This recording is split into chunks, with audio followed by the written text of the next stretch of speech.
Train ভ্রমণে রাজবাড়ী থেকে যাব আজকে ঢাকা।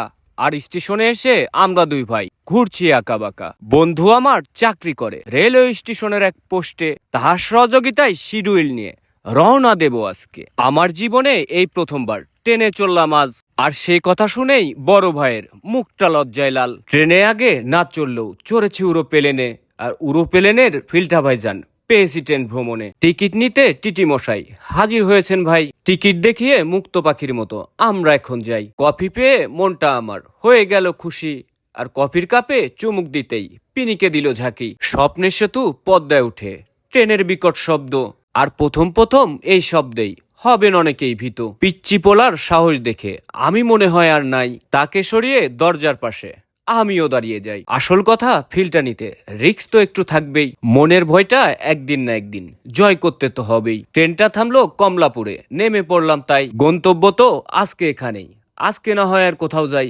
আজকের মতো বিদায় নেব শহরতলি প্ল্যাটফর্মে। পরবর্তী ভিডিওতে চোখ রাখবেন কমলাপুর রেলওয়ে স্টেশনে।